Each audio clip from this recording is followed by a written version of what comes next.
Some people work jobs, some people sell services, but business owners, they build systems that work, make money, even while they're asleep. What's up, millionaires in the making? I'm your host, Tye Aarons, the founder of the MITM Club, where we eradicate financial illiteracy one video at a time. And welcome to video 11 of the Financial Empowerment 101 series. Today, we're talking about the ultimate level of income generation, becoming a business owner. If you've ever dreamed of calling the shots, building wealth, and leaving a legacy, this episode is your blueprint. Let's define it clearly. A business owner operates and takes on the financial risks of a company. This could be a corporation. Think incorporated startups or tech companies. This could be a partnership. You and a friend run a local gym. This could be a cooperative, a community-owned business. Unlike freelancing or gig work, business ownership means you're building something bigger than yourself. You're no longer just trading time for money. You're building a machine. Let's break it down. The real life pros and cons of starting a business. Here are some of the advantages. Autonomy. You make the decisions. You build the brand. You choose the direction. It's all on you, baby. You can go wherever you want. Wealth creation. When you build a scalable business, you create a system that can multiply money far beyond what any job ever could. Legacy building. You can sell it. You can pass it on, pass it down, license it. Your business becomes a part of your story and your family's future for however you want to utilize the business. Now, here are some disadvantages. Financial risks. If you don't incorporate properly, your personal assets could be on the line. This is why legal structure matters so much. Heavy responsibility. You're not just the CEO, you're the accountant, the marketer, the operations, the managers, everything until you build a team. And the third disadvantage is fluctuating pay. Most early stage owners don't get rich quick. You reinvest profits, you endure slow months, you hustle and hustle and hustle with vision. Now it's high risks, but there's high rewards if done right. So how do you become a business owner? There are three main entry points, and you can choose one that fits your mindset, your skill set, or your budget. The first one is to start from scratch. You create something, an original product, a service, an experience. Some examples could be a fitness coaching company, a natural skincare line, custom apparel brand, an event planning agency. Now, the pros are you have total control and creativity, freedom, and it does start small, but the cons are it's a slow build. There's higher marketing needs, and there's a steep learning curve. Now, although there is a steep learning curve, starting a business and going through the ups and downs can be some of the greatest ways to learn about how to better manage, create, develop a company, to grow something from scratch. It's absolutely amazing experience. And I suggest, hey, if you're young, start a business, try it out to see what it's like. Now, the second thing you could do is franchise a business. You buy into a proven model with brand recognition and an ecosystem. Think of things like Subways, UPS stores, McDonald's, a service-based franchise. The pros to this is there's lower risks. There's already brand trust and there's training provided. So if you don't necessarily know what you're doing, you go into a franchise, they're going to train you to make sure that you're running it right. Now, the cons is that there's often higher startup costs.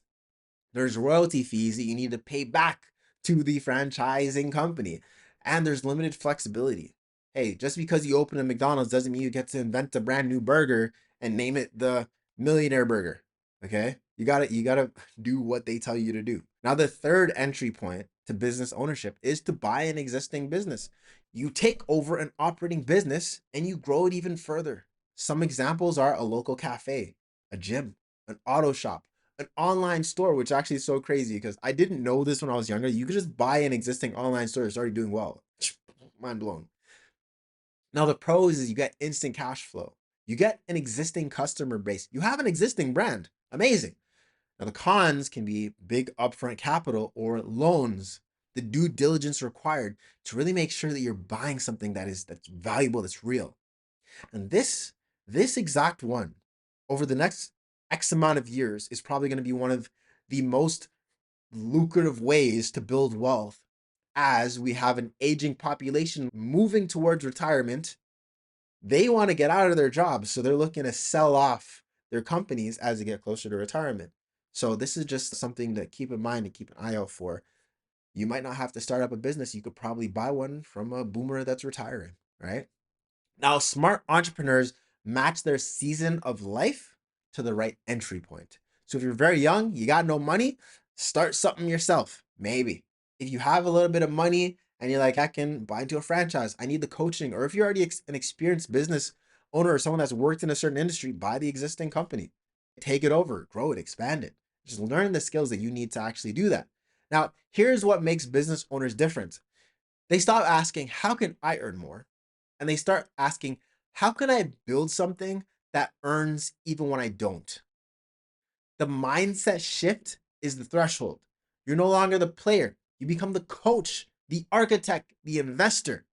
Now, you may start small, but you're building systems that scale.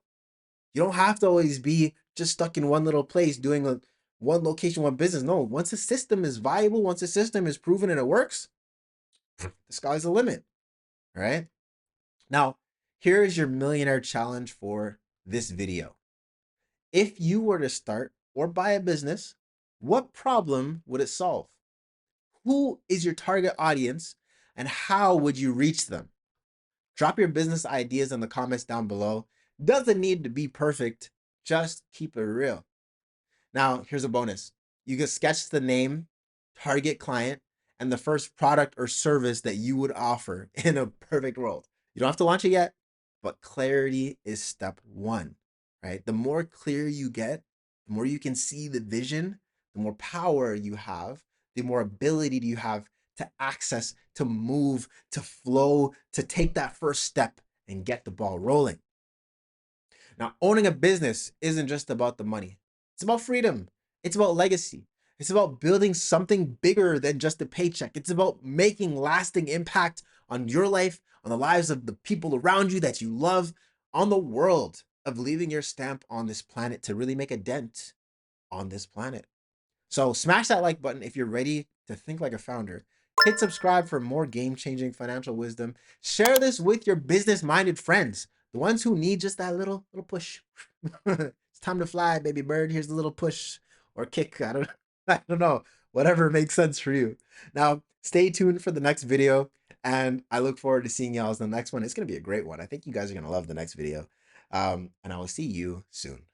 Peace. Give them that creme de la creme whenever I spit that hot.